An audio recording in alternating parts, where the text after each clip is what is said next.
人有多大胆，地有多大产，高风险高回报。大家好，我是安德工小米，木工切割片安排上了。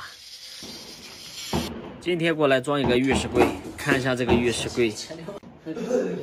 客户家的风水器啊，就装在卫生间。这个浴室柜呢，厂家也不是定做的，发的就是成品。这意味着就是说，这个风水器要包在这个浴室柜里面。这个柜子避免不了是要切了。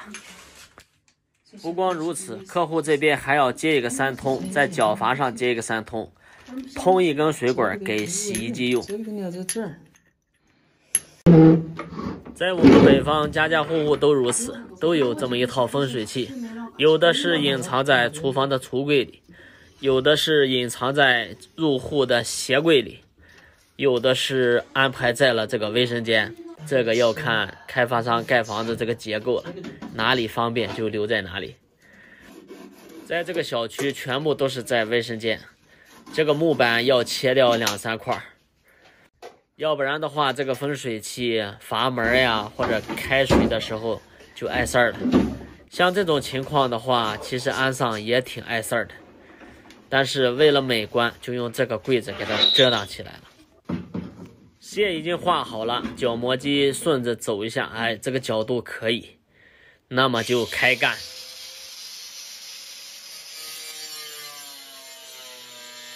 此时此刻全神贯注，2个手有多大力气使多大力气，一定要把这个角磨机给它掐住了，它跑了那事儿大了。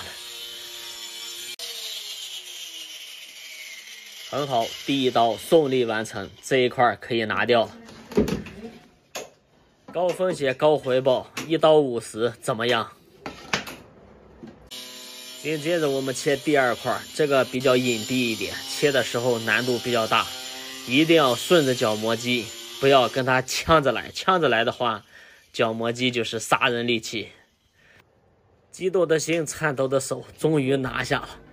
学着的心也落地了，剩下就是打几个孔，打孔就没什么难度了。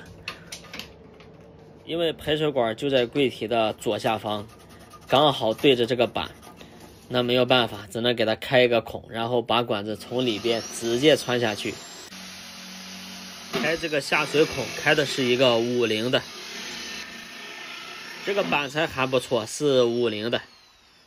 开孔器越大的话，我们转的时候越要小心，有时候你一瞬间顶上去的话，那个手电钻会反弹，抓不紧的话容易打人。现在放上来比划一下，不行，这个位置还碍事儿，还得雷刀。刚才切的有点少了，因为这边有个3合1，我怕把这个3合1的钉子给切到，那就麻烦了。说句实在话，木工切割片能不用就不用，尤其新手师傅刚上道的，没有使用经验。我用角磨机的话，最起码10年都多了。经验这个东西在视频里面是学不到的，真正的是要靠实践。曾经也是让角磨机切过手指头，伤过脚趾头，还把我的裤子给绞破了。言归正传，现在看我们这个柜子，柜子呢现在已经切割完毕，现在就是开几个走下水管的孔。刚才我们已经把底板那个孔开好了，现在是侧面的，有这2个孔，水管就可以穿过去了。然后大姐说这边要走一个洗衣机管，这个洗衣机的下水管要从这里过去，再开一个孔，开了3个孔，切了3块板，这得收多少钱呀？之前呢，这个地方的柜子呢是拆掉了，当时是木工做的那种整体打的一体柜，时间长呢，那个水啊什么渗透进去，把那个板材啊都泡坏了，台面也断裂了，所以就扔了。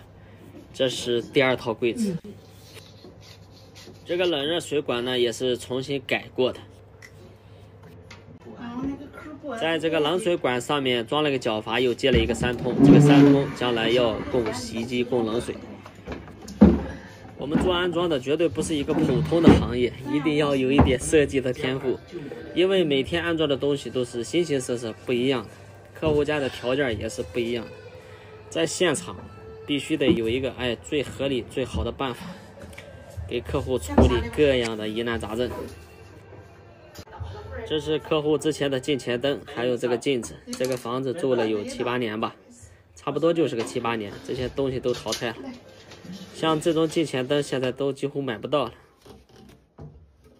刚才我们开的2个孔就是穿这个下水管的。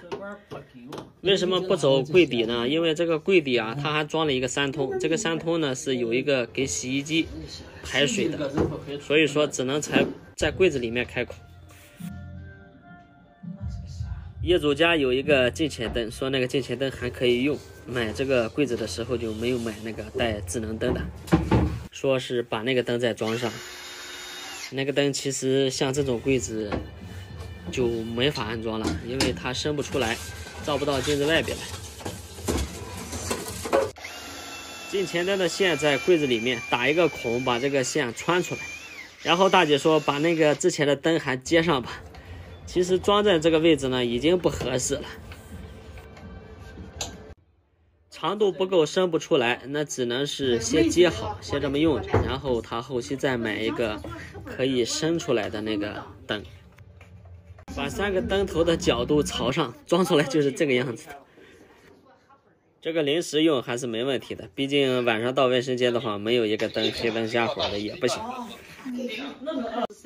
整个卫生间住了几年，这个柜子就先坏掉了，主要原因呢就是这个台面的边角处啊打胶，时间长那个胶老化了，或者那个胶不好，胶坏了也没有及时发现，然后那个洗脸洗头的水就从那个边边角角渗进去了，然后把柜体的那些板材啊全部都泡坏了。